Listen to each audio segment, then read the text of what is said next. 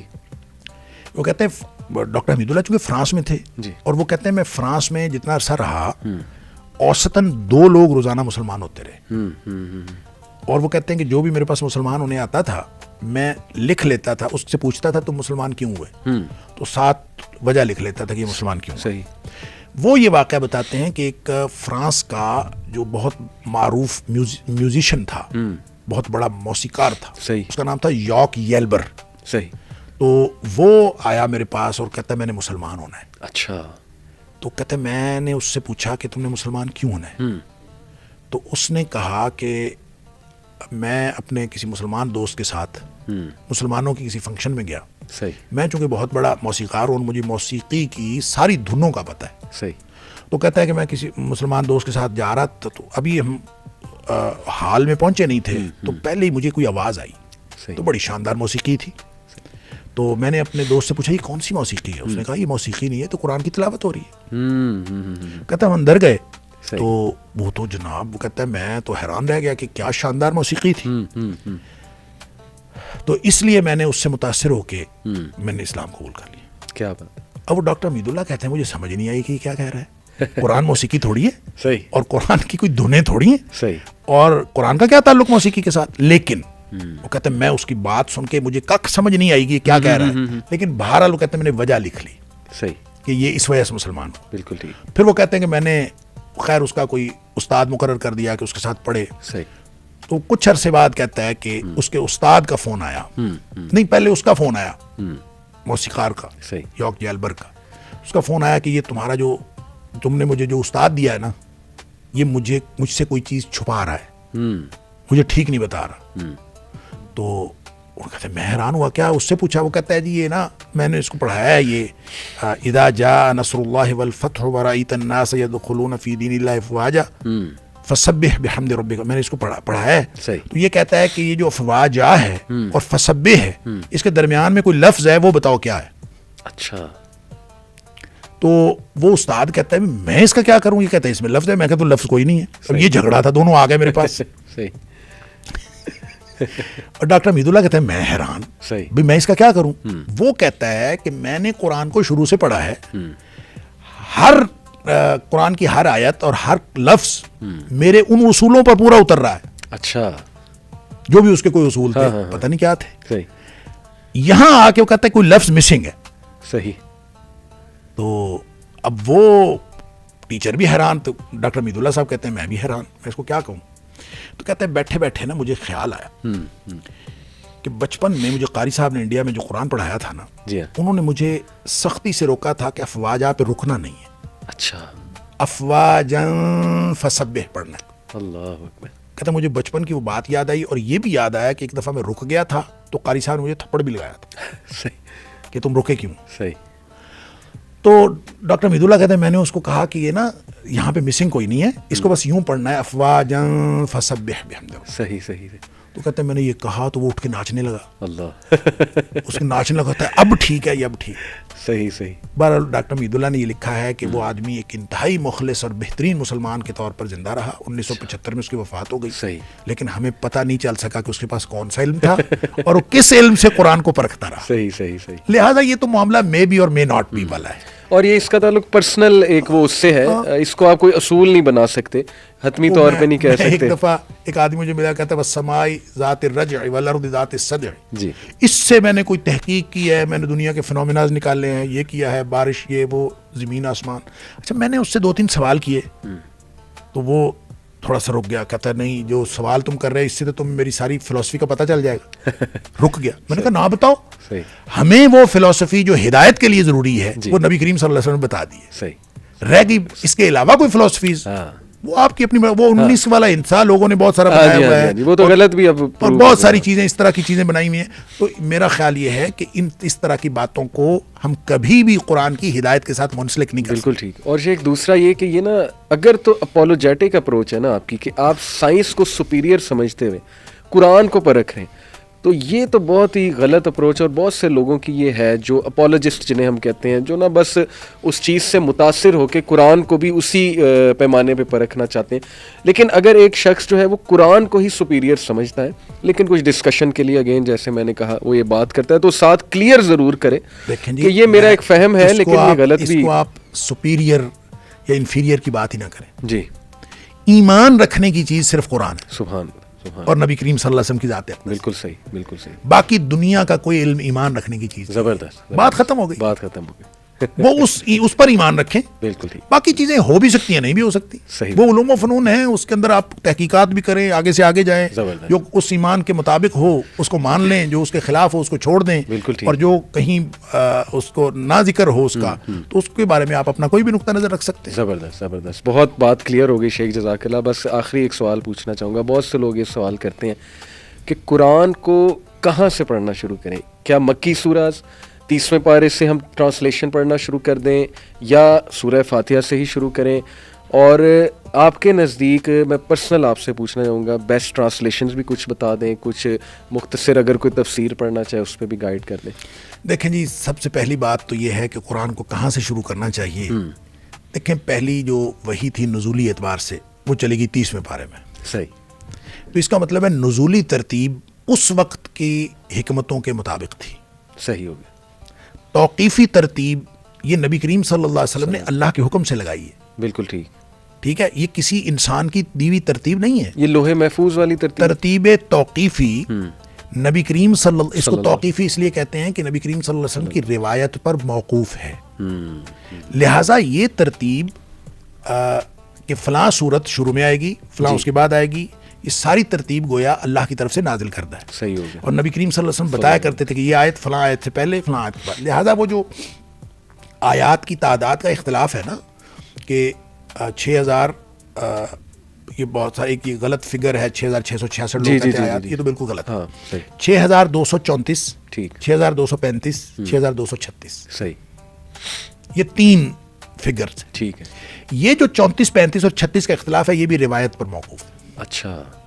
یعنی بعض آیات کے بارے میں روایات ہیں کہ نبی کریم صلی اللہ علیہ وسلم اس کو ملا کے پڑھا. بالکل ٹھیک. کبھی ایک روایت ہے کہ اس کو توڑ کے پڑھا. صحیح. لہٰذا وہ 2 آیتیں ہو گئیں. صحیح. کہیں ایک آیت ہو گئی, لہٰذا 34, 35 اور 36 کا اختلاف ہے. صحیح. اس کا مطلب یہ ہوا کہ یہ جو ترتیب نبی کریم صلی اللہ علیہ وسلم نے لگوائی ہے اس کا آخر کوئی مقصد ہے. ہمیں جو قرآن دیا ہے اس ترتیب سے دیا ہے. صحیح. تو اس کا کوئی مقصد ہے نا. صحیح. سورۃ البقرہ, سورہ آل عمران, سورہ نساء, سورہ مائدہ, ساری کی ساری مدنی صورتیں ہیں. صحیح. ٹھیک ہے جی. لہٰذا بعض علماء کا خیال بھی ہے کہ پہلے مکی صورتیں پڑھنی چاہیے, 30ویں پارے سے شروع کرنا چاہیے. جی. حفظ والے خیر اساتذہ جو شروع کرواتے ہیں بیک سے, اس کا تو میرا خیال ہے ایک لاجک بنتی ہے کہ چھوٹی صورتیں پہلے بچوں کو آسانی سے یاد ہو جائیں, انکریج کرنے کے لیے. وہ تو خیر بات سمجھ میں آتی. لیکن ترجمہ پڑھنے کے لیے بیک سے شروع کریں. میرے خیال میں تو آپ 30ویں پارے کے الفاظ جو ہیں مکی صورتوں کو زیادہ مشکل ہیں, اور آپ جب مکی صورتوں سے شروع کرتے ہیں تو زیادہ مشکل الفاظ سے آپ کو شروع کرنا پڑتا ہے. مدنی صورتوں کے الفاظ کمپیریٹیولی آسان ہیں. صحیح. اور زیادہ قابل فہم ہے. لہٰذا میرا خیال یہ ہے کہ قرآنی ترتیب جو توقیفی ہے اسی پر اعتماد کرنا چاہیے. زبردست. اور اس ترتیب میں بہرحال حکمت ہے, اور اسی ترتیب سے ہی پڑھنا چاہیے. اور میں تو سمجھتا ہوں کہ یہ ایمان رکھنا چاہیے اس بات پر کہ جس ترتیب سے قرآن ہمیں ملا ہے اسی میں خیر ہے. بالکل ٹھیک. لہٰذا اپنی ترتیب بنانے کی کوشش نہ کریں. صحیح. اور نہ ہی ترتیب نزولی پہ جانے کی کوشش کریں, بلکہ ترتیب توقیفی جس ترتیب سے ہمیں قرآن ملا ہے اسی سے شروع کریں. انشاءاللہ اسی میں برکتیں ہیں اور اسی میں خیر ہے. زبردست. رہ گئی بات وہ کہ اگرچہ اب بھی بہت سارے ترجمے, اب یہ لیٹسٹ جو قرآن پاک کا ترجمہ مختلف یہ کالجز میں, اسکولوں میں شروع ہوا ہے, اس میں بھی اب جو نصاب امپلیمنٹ کیا گیا ہے مجھے پتہ چلا ہے کہ اس میں بھی پچھلی صورتوں کو پہلے اور شروع والی صورتوں کو بعد میں, تو میں تو اس پہ بلیو نہیں کرتا. میرا تو ایمان یہ ہے کہ قرآن کی اسی ترتیب میں خیر ہے, جس ترتیب کو آپ نے, تو اسی ترتیب کو آپٹ کرنا چاہیے. ٹھیک ہے, واللہ اعلم بالصواب.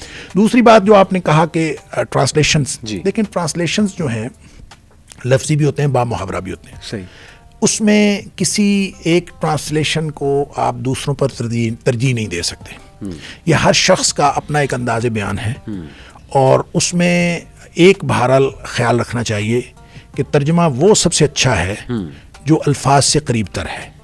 عربک الفاظ, عربی الفاظ سے قریب تر ہے. اصل مسئلہ یہ ہے کہ ترجمے کو کبھی بھی آپ قرآن نہ سمجھیں. بالکل ٹھیک. اور شاہ ولی اللہ نے ایک بات لکھی ہے بڑی خوبصورت. وہ کہتے ہیں کہ اگر کوئی شخص قرآن کے متن سے قرآن کو سمجھ سکتا ہے نا, وہ کبھی ترجمہ نہ پڑھے. صحیح.